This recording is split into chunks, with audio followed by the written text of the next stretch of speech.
कृपया चैनल को सब्सक्राइब करें। धन्यवाद।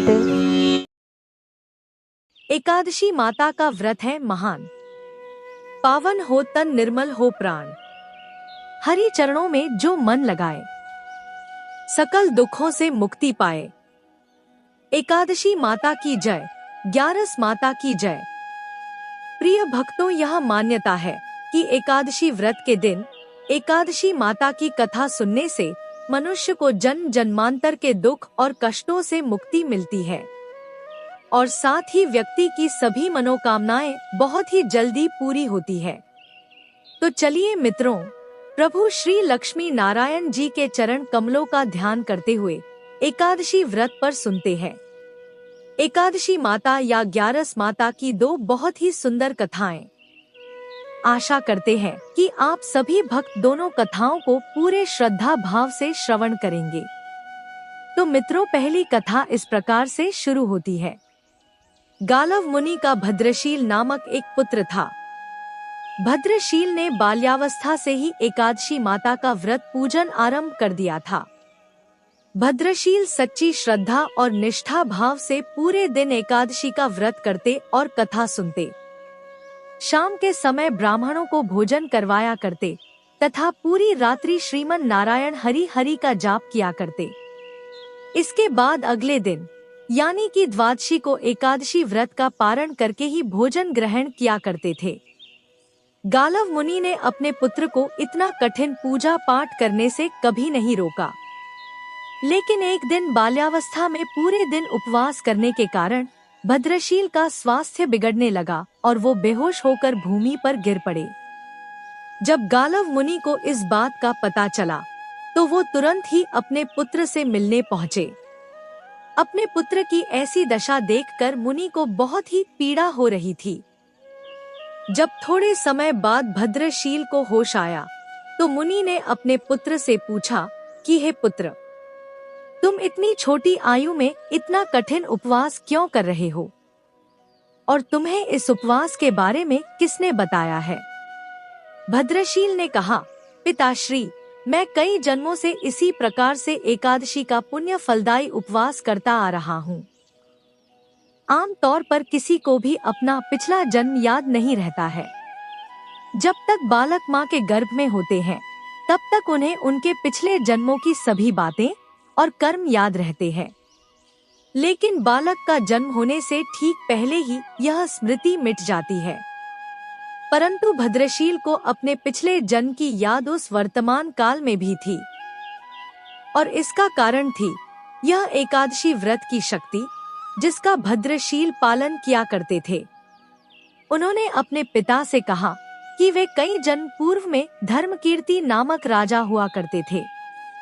धर्मकीर्ति के रूप में मैं बहुत ही क्रूर राजा हुआ करता था। मेरे राज्य की प्रजा मुझे बिल्कुल भी पसंद नहीं करती थी, क्योंकि धर्मकीर्ति के रूप में मैं उन पर बहुत अत्याचार किया करता था। जीवन में ऐसा कोई पाप नहीं बचा था जो मैंने ना किया हो, और इसी प्रकार से मेरा जीवन व्यतीत हो रहा था। एक समय की बात थी कि राजा धर्मकीर्ति सूर्य उदय होने से पहले ही अपने सैनिकों के साथ शिकार पर गया हुआ था। वहां पर उसने जंगल में एक अत्यंत ही सुंदर और आकर्षक हिरण को देखा। राजा को वो हिरण बहुत ही मोहित कर रहा था और वो हिरण अब किसी भी कीमत पर राजा को चाहिए था। राजा ने उस हिरण को पकड़ने के लिए अपने सैनिकों को उसके पीछे भेजा और उसको चारों ओर से घेरने के लिए कहा। राजा ने जब देखा कि वो हिरण भागने की कोशिश कर रहा है तो धर्मकीर्ति ने कहा कि जो भी सैनिक हिरण को भागने देगा उसका पूरा परिवार मार डाला जाएगा। जब उस हिरण ने यह सुना तो सोचने लगा कि बेचारे सैनिक, अगर मैं किसी भी सैनिक के पास से भागा तो इनके परिवार को यह दुष्ट राजा अवश्य ही मार देगा, और मैं नहीं चाहता कि मेरे कारण किसी भी निर्दोष प्राणी का अहित हो। इसलिए हिरण किसी सैनिक के पास से भागने के बजाय राजा के पास से निकल भागा। यह सब देखकर अब तो राजा ने अकेले ही हिरण का पीछा करना शुरू कर दिया और अंत में खुद को एक घने जंगल के बीच में पाया। सूर्यास्त होने के कारण राजा उस घने जंगल के अंदर फंस गया और अब राजा को हिरण कहीं भी दिखाई नहीं दे रहा था। वहां से बाहर आने के लिए राजा दिन भर उस घने जंगल में रास्ता खोजता रहा, परंतु रात्रि होने के कारण उसे कुछ भी समझ नहीं आ रहा था। इसलिए राजा ने एक पेड़ के नीचे ही रात बिताने की योजना बनाई। सुबह महल से जल्दी निकलने के कारण उसने पूरे दिन में कुछ भी नहीं खाया था, और क्योंकि उसे चारों ओर से खतरनाक जानवरों के गुर्राने की आवाज सुनाई दे रही थी, इसलिए वह सो नहीं पा रहा था। राजा को अब अपने जीवन पर संकट दिखाई दे रहा था। डर के कारण राजा ने श्री हरि विष्णु से प्रार्थना करना शुरू कर दिया और रात भर श्रीमन नारायण हरि का जाप करता रहा। उसके दुष्ट कर्मों के कारण सुबह होते ही उसकी मृत्यु हो गई। यमदूत आए और उसे यमराज के पास ले गए। जब यमराज ने पूछा, तुम लोग इन्हें यहाँ क्यों लाए हो? इनका स्थान वैकुंठ में भगवान महाविष्णु के परम धाम में है। तब यमदूतों ने कहा, लेकिन महाराज, यह तो महापापी है। इसने जीवन भर अनेकों पाप किए हैं। इसे तो कठोर से कठोर दंड मिलना चाहिए। यह सब सुनकर यमराज बोले, नहीं, इसके जो भी पाप कर्म थे वह सब चले गए हैं। ये अब पवित्र हैं, क्योंकि जिस दिन उनकी मृत्यु हुई वह एकादशी की परम फलदायी तिथि थी। राजा ने उस दिन शिकार पर आने के कारण कुछ भी नहीं खाया था और रात्रि में जंगल में भटकने के कारण भी इनका उपवास ही रहा। इस प्रकार से राजा ने दिन भर उपवास किया और रात में जागते हुए श्री हरि का स्मरण किया। इस पुण्य कर्म से उनके सारे पाप दूर हो गए और वे पवित्र हो गए। यमराज ने स्वयं एक स्वर्ण रथ बुलवाया और राजा को वैकुंठ भेज दिया। जब लोगों को इस बारे में पृथ्वी लोक में पता चला तो वे सभी लोग भी एकादशी व्रत का पालन करने लगे और अपना जीवन अधिक सुख पूर्वक जीने लगे। हे एकादशी माता, जैसे आपने राजा पर कृपा की, हम सभी भक्तों पर भी अपनी कृपा यूं ही बनाए रखना। पहली कथा समाप्त हुई तो बोलिए मित्रों, ग्यारस माता की जय हो, एकादशी माता की जय हो। अब चलिए सुनते हैं एकादशी माता की एक अन्य कथा। प्राचीन समय की बात है। धर्मपुरी राज्य में एक महान राजा सुकेतुमान रहा करते थे। राजा बहुत ही बुद्धिमान और बलशाली थे और सदैव अपनी प्रजा का बहुत अच्छे से ध्यान रखते थे। राजा की न्याय प्रियता और धर्म पारायणता के कारण प्रजा भी अपने राजा को बहुत पसंद करती थी। राजा की 2 बेटियां थीं और सुकेतुमान अपनी दोनों बेटियों से बहुत अधिक प्रेम करते थे। सुकेतुमान की छोटी बेटी देखने में बहुत सुंदर और आकर्षक थी और बड़ी बेटी छोटी बेटी के मुकाबले थोड़ा कम सुंदर थी। सुकेतुमान की छोटी बेटी ग्यारस माता की पूजा किया करती थी, इसलिए सभी लोग छोटी बेटी से बहुत प्रेम करते थे और बहुत प्रशंसा किया करते थे, जिस कारण राजा की बड़ी बेटी को अपनी छोटी बहन से बहुत नफरत होने लगी थी। राजा की दोनों बेटियां जब बड़ी हो गई, तब एक पड़ोसी राज्य में रहने वाला राजकुमार बड़ी बेटी के लिए रिश्ता लेकर आया। लेकिन जैसे ही उस राजकुमार की नजर राजा की छोटी बेटी पर पड़ी, तो वह राजकुमार उस पर मोहित हो गया और उससे पहली नजर में प्रेम कर बैठा। इसी के साथ उस राजकुमार ने राजा की बड़ी बेटी के साथ विवाह करने से मना कर दिया। उसने राजा से कहा कि मैं आपकी छोटी बेटी से प्रेम करता हूँ और उसी से विवाह करना चाहता हूँ। यह सब सुनने के बाद राजा की बड़ी बेटी अपनी छोटी बहन से बहुत क्रोधित हो गई। अब तो बड़ी बहन ने अपनी छोटी बहन को अपना सबसे बड़ा दुश्मन मान लिया और अपनी छोटी बहन से बदला लेने का निर्णय कर लिया, जिसके लिए उसने अपनी छोटी बहन को जान से मारने की योजना बनाई। इसके लिए राजा की बड़ी बेटी ने अपनी छोटी बहन को मारने के लिए सबसे पहले एक लड्डू में जहर मिलाकर अपनी छोटी बहन को दे दिया और उसको लड्डू खाने के लिए कहा। लेकिन लड्डू खाने के बाद भी छोटी बहन को कुछ नहीं हुआ। यह सब देखकर बड़ी बहन बहुत आश्चर्यचकित हो गई लेकिन उसने हार नहीं मानी। अब बड़ी बहन ने अपनी छोटी बहन को मारने की दूसरी योजना बनाई। जब रात में छोटी बहन अपने कमरे में सो रही थी, तो उसने एक मटके में सांप को रखकर कमरे में छोड़ दिया। लेकिन सांप भी छोटी बहन का कुछ नहीं कर पाया। जिसके बाद बड़ी बहन ने अपनी छोटी बहन से कहा कि चलो हम लोग कुएं से पानी भरकर लाते हैं। जिसके लिए वह अपनी छोटी बहन को पानी भरने के बहाने से कुएं के पास ले गई और उसने अपनी छोटी बहन को कुएं में धक्का दे दिया। लेकिन छोटी बहन को तब भी कुछ नहीं हुआ, क्योंकि हर बार ग्यारस माता उसकी रक्षा कर रही थी। उधर बड़ी बहन अपने सारे प्रयासों के बाद भी असफल हो रही थी, जिससे वह बहुत क्रोधित होती जा रही थी। फिर उसने अपनी छोटी बहन के पास जाकर उससे खुद ही पूछा कि मेरी प्यारी बहन, तुमको पता है भगवान ने सबकी मृत्यु एक निश्चित समय पर लिखी हुई है, पर बहन क्या तुमको पता है कि तुम्हारी मृत्यु कैसे होगी? क्या यह तुम जानती हो? तब छोटी बहन ने अपनी बड़ी बहन को बताया कि हाँ दीदी, मैं तो जानती हूँ मेरी मृत्यु कैसे होगी। छोटी बहन से यह सुनकर बड़ी बहन मन ही मन बहुत प्रसन्न होने लगी और उसने अपनी छोटी बहन से कहा कि बहन, मुझे तुम अपनी मृत्यु का राज तो बताओ। छोटी बहन के मन में कोई छल पाप नहीं था। उसने अपनी बड़ी बहन से कहा कि दीदी, मेरी मृत्यु, मेरे प्राण तो एक तोते में है। जो तोते के गले में एक हार है, उससे मेरी मृत्यु होगी। जब तक कोई भी व्यक्ति तोते को मारकर वहाँ हार अपने गले में पहन लेगा, मैं मूर्छित हो जाऊंगी, और जैसे ही उस हार को अपने गले से उतारेगा तो मैं वापस से जीवित हो जाऊंगी। अपनी छोटी बहन की मृत्यु का राज जानकर बड़ी बहन बहुत ही खुश हो गई और उसने अपनी छोटी बहन को मारने के लिए उसके पालतू तोते को ढूंढना शुरू कर दिया। छोटी बहन को इस बात का आभास हो गया था कि कोई उसकी जान लेना चाहता है, जिसके लिए वह अपने पिताजी के पास गई और उसने अपने पिताजी से कहा कि पिताजी, मेरी मृत्यु के बाद मुझे जलाइएगा मत, बल्कि आप मुझे अपनी पुरानी वाली हवेली में एक पलंग में लिटाकर छोड़ दीजिएगा। अपनी छोटी लड़की की यह बात सुनकर राजा बहुत आश्चर्यचकित हो गए।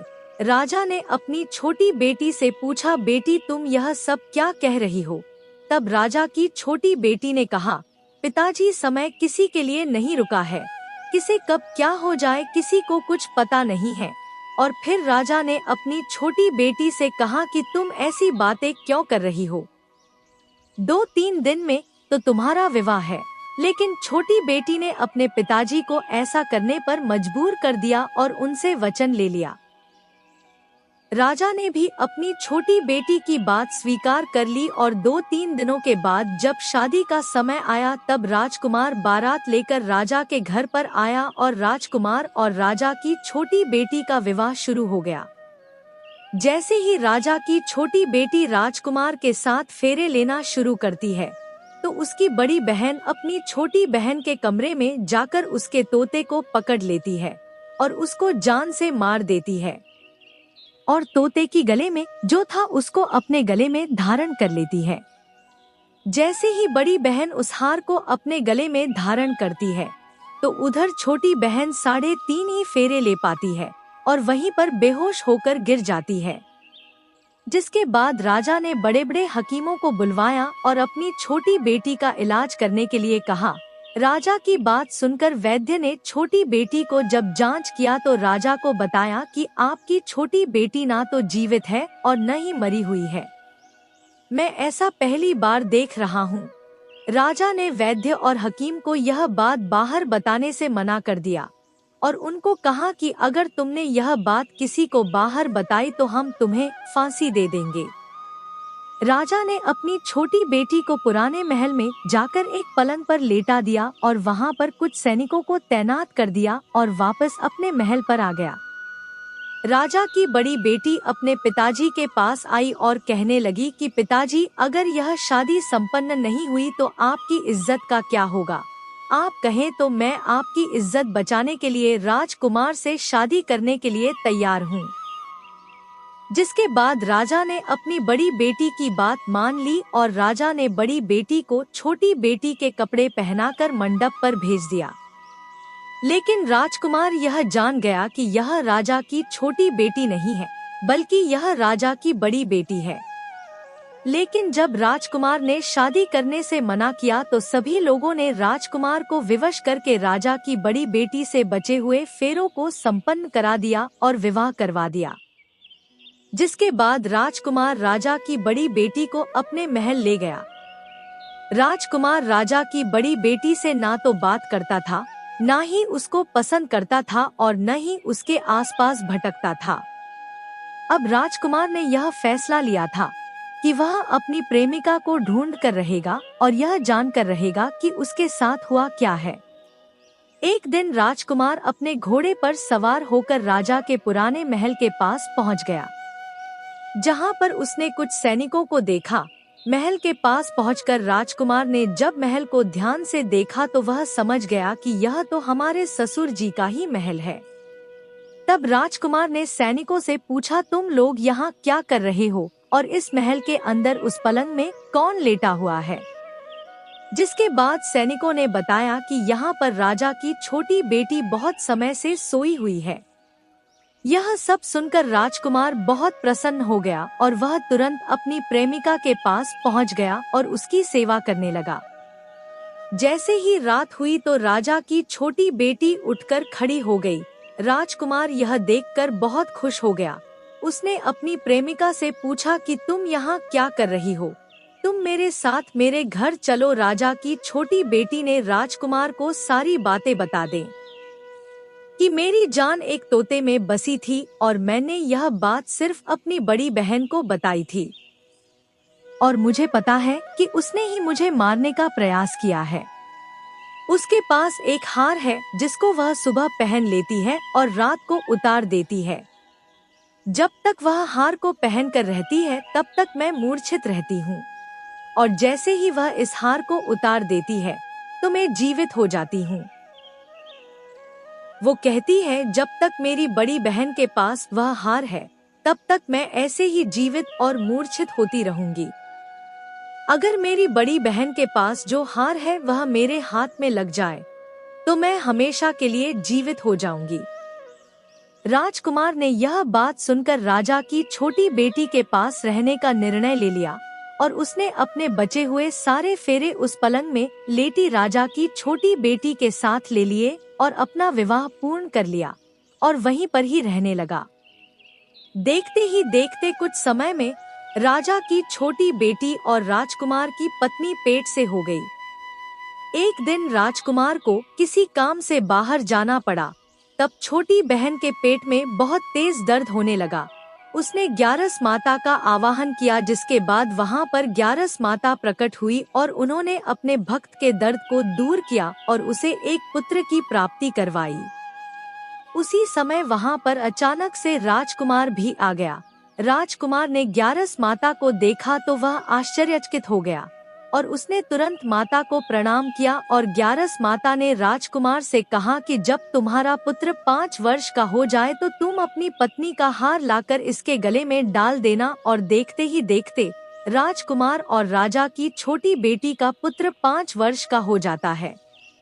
तो राजकुमार अपने बेटे से कहता है कि बेटा, मैं कुछ काम से बाहर जा रहा हूँ, तुम अपनी माता का ध्यान रखना, और वहाँ से चला जाता है। राजा को बाहर निकलता देख बड़ी बहन के सैनिक देख लेते हैं और बड़ी बहन को जाकर सारी बातें बता देते हैं।